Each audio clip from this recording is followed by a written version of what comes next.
नमस्ते। व्यक्तित्व पॉडकास्ट में आपका स्वागत है। आज हम बात करने वाले हैं एक ऐसे कलाकार की जिन्होंने हमें सालों तक हंसाया, गुदगुदाया। जी हाँ, गोवर्धन असरानी जी के बारे में। जी। लेकिन इस चर्चा को शुरू करने से पहले एक बेहद दुखद खबर है। हम सबके प्यारे असरानी जी अब हमारे बीच नहीं रहे। हाँ। कल 20 अक्टूबर 2025 को 84 साल की उम्र में मुंबई में उनका निधन हो गया।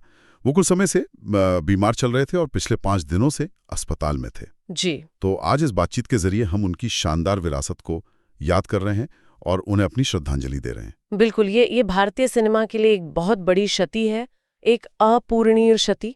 एक ऐसा कलाकार जिन्होंने 5 दशकों से ज्यादा हिंदी और गुजराती सिनेमा को अपनी कला से सींचा।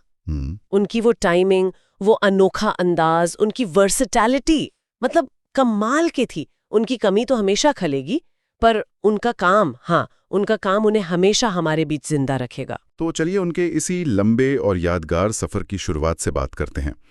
उनका जन्म 1 जनवरी 1941 को जयपुर में हुआ था। हाँ, जयपुर में एक साधारण मतलब मिडिल क्लास सिंधी परिवार था उनका। पार्टीशन के बाद उनके पिताजी जयपुर आ गए थे और वहाँ वो कालीन का काम शुरू किया था उन्होंने, कार्पेट्स का। अच्छा, कालीन का बिजनेस। जी। परिवार में 4 बहनें और 3 भाई थे, लेकिन असरानी जी का मन वो बिजनेस में बिल्कुल नहीं लगता था। कहते हैं मैथ्स में भी जरा हाथ तंग था उनका। हाँ, उनका रुझान तो बचपन से ही एक्टिंग की तरफ था। हाँ, ये बात तो है। अपनी स्कूली पढ़ाई उन्होंने सेंट जेवियर स्कूल से की, फिर राजस्थान कॉलेज जयपुर से ग्रेजुएशन। और ये भी काफ़ी दिलचस्प है कि अपनी पढ़ाई का खर्च निकालने के लिए वो उस जमाने में ऑल इंडिया रेडियो जयपुर में वॉइस आर्टिस्ट का काम भी करते थे। अरे वाह, तो आवाज की दुनिया से रिश्ता पहले से था। हाँ, शायद वो अनुभव आगे चलकर काम आया होगा। बिल्कुल आया होगा। वॉइस मॉड्यूलेशन, डायलॉग डिलीवरी, इन सब में फायदा तो हुआ ही होगा। खैर, एक्टिंग का कीड़ा तो था ही, तो उन्होंने बाकायदा ट्रेनिंग भी ली 1960 से 62 तक साहित्य कलबी ठक्कर जी से। अच्छा। और फिर 1962 में अपने सपनों को लेकर वो आ गए बॉम्बे यानी मुंबई। सपनों की नगरी। लेकिन यहाँ शुरुआत आसान नहीं होती। शुरुआती दौर तो स्ट्रगल वाला ही था। बिल्कुल। फिर 1963 में उनकी मुलाकात हुई एक बहुत बड़े निर्देशक से, ऋषिकेश मुखर्जी से।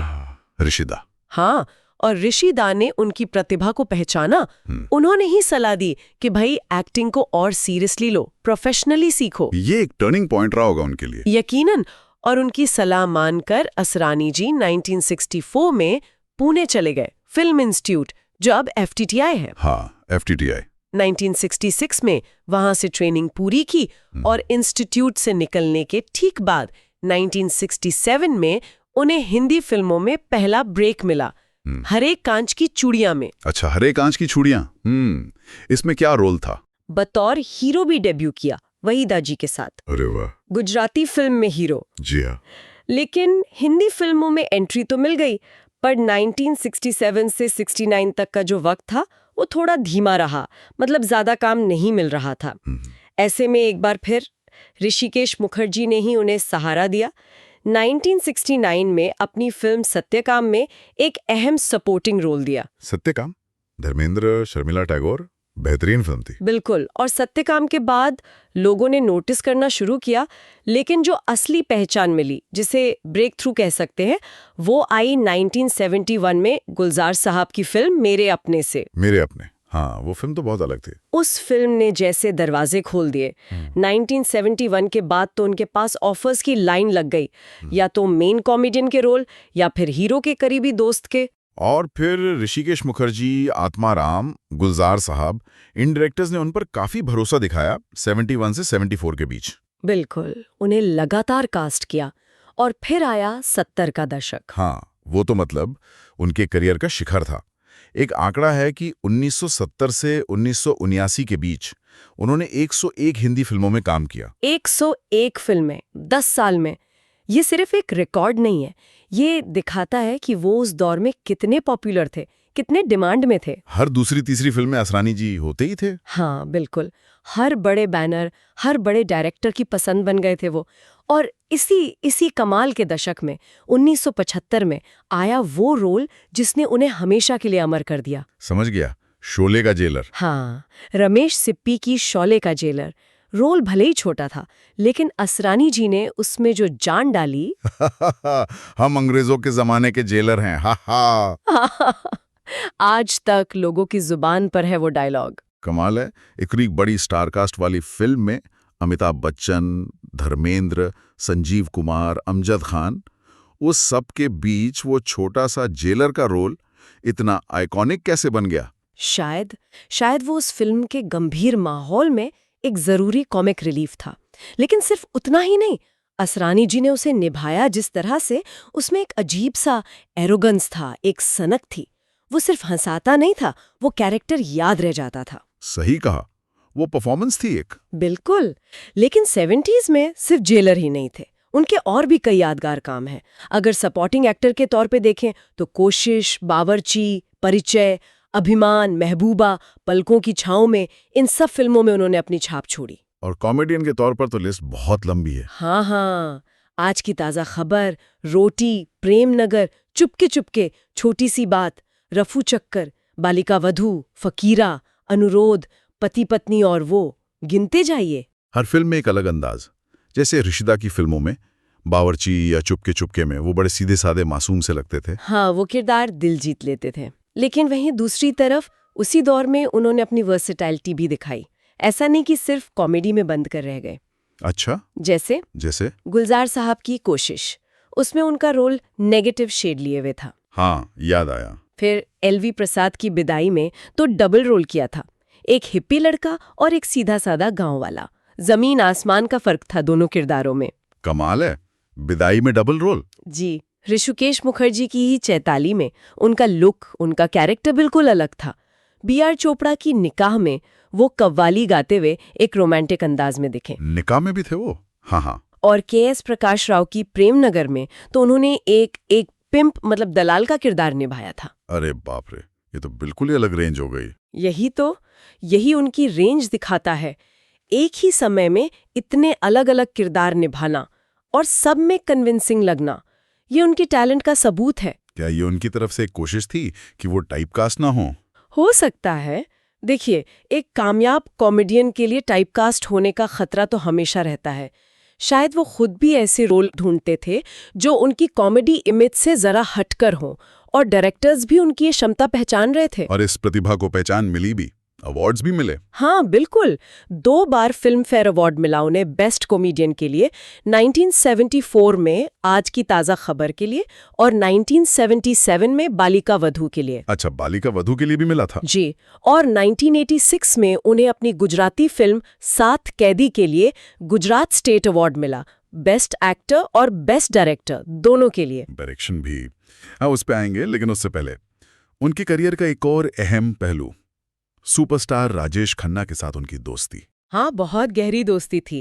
कहते हैं बावर्ची के सेट पर मिले थे, लेकिन नमक हराम के बाद दोस्ती और पक्की हो गई। और ये भी सुना है कि राजेश खन्ना अक्सर प्रोड्यूसर्स या डायरेक्टर से कहते थे कि असरानी को फिल्में जरूर लो। हाँ, ऐसा कहा जाता है। और दोनों ने साथ में लगभग 25 फिल्में की। 25 फिल्में? जी, 1972 से लेकर 1991 तक, बावर्ची से शुरू होकर घर परिवार तक, एक लंबी और कामयाब प्रोफेशनल पार्टनरशिप थी ये, जो पर्दे पर उनकी केमिस्ट्री में दिखती भी थी। कमाल है। अच्छा, अब आते हैं डायरेक्शन पे। एक्टिंग के साथ साथ उन्होंने फिल्में डायरेक्ट भी की। जी, 1977 में हिंदी फिल्म आई थी चला मुरारी हीरो बनने। उसे उन्होंने लिखा भी, डायरेक्ट भी किया और उसमें लीड रोल भी खुद ही किया था। चला मुरारी हीरो बनने, इसे क्रिटिक्स ने पसंद किया था शायद। हाँ, समीक्षकों ने सराहा था। एक एक्टर का डायरेक्टर बनना, ये उनकी क्रिएटिविटी का एक और आयाम दिखाता है। और उनका डायरेक्शन का सफर तो इससे पहले ही शुरू हो गया था गुजराती सिनेमा में। बिल्कुल, 1974 में उन्होंने एक गुजराती फिल्म डायरेक्ट की थी जिसमें वो खुद हीरो थे, और उसी फिल्म का एक गाना किशोर कुमार ने गाया था और असरानी जी पर फिल्माया गया था। हूँ अहमदाबाद नो रिक्शा वालों। हाँ, ये गाना तो बहुत मशहूर हुआ था। जबरदस्त हिट हुआ था गुजरात में उस जमाने में, आज भी बहुत पॉपुलर है। ये उनके करियर का वो हिस्सा है जिसके बारे में शायद हिंदी ऑडियंस कम जानती है। सही कहा, हिंदी में तो उनकी पहचान एक बेहतरीन कॉमेडियन या कैरेक्टर एक्टर की थी, लेकिन गुजराती सिनेमा में, खासकर 70s और 80s में, वो एक कामयाब हीरो थे। कौन कौन सी फिल्में थीं अहमदाबाद नो रिक्शे वालों के अलावा? अरे कई थीं, सात कैदी, संसार चक्र, पंखी नो माड़ो, जुगल जोड़ी, माँ बाप, छेल छबीलो गुजराती, इन सब में उन्होंने लीड रोल किए। तो गुजराती सिनेमा में उनका एक पैरेलल सक्सेसफुल करियर चल रहा था। बिल्कुल। फिर 90s के बाद जैसे हिंदी फिल्मों में उनके रोल्स बदले, वैसे ही गुजराती फिल्मों में भी वो सपोर्टिंग या कॉमेडी किरदारों में ज्यादा नजर आने लगे, जैसे मोटा घर नी वहू, पीयू गयो परदेस। और हाल तक जुड़े रहे गुजराती फिल्मों से। जी हाँ, हाल की फिल्मों जैसे डेडा, बापनो बगीचो, शू करी शू में भी उन्होंने काम किया। गुजराती सिनेमा में उनका योगदान बहुत बड़ा है। वापस हिंदी सिनेमा पर आते हैं। Yeah. 70s के बाद 80s का दशक भी उनके लिए बहुत बिजी रहा। हाँ, बहुत एक्टिव थे। 1980 से 1989 के बीच 107 हिंदी फिल्मों में काम किया। एक और दशक जिसमें 100 से ज्यादा फिल्में। कमाल की बात है, ये उनकी लगन और इंडस्ट्री में उनकी जरूरत को दिखाता है। लेकिन हाँ, इस दशक के दूसरे हाफ में, मतलब 85 के बाद, उनके रोल्स की लंबाई थोड़ी कम होने लगी। हाँ, ऐसा क्यों हुआ? उसके पीछे सिनेमा में जो बदलाव आ रहे थे वो भी थे। एक तो डेडिकेटेड कॉमेडियंस पर डिपेंडेंस थोड़ी कम हो रही थी, हीरो लोग खुद ही कॉमेडी करने लगे थे। हाँ, ये बात तो थी। दूसरा, 80s के मिड से 90s के मिड तक एक्शन फिल्मों का जोर ज्यादा था। उसमें कॉमेडियंस के लिए स्कोप थोड़ा कम हो गया था।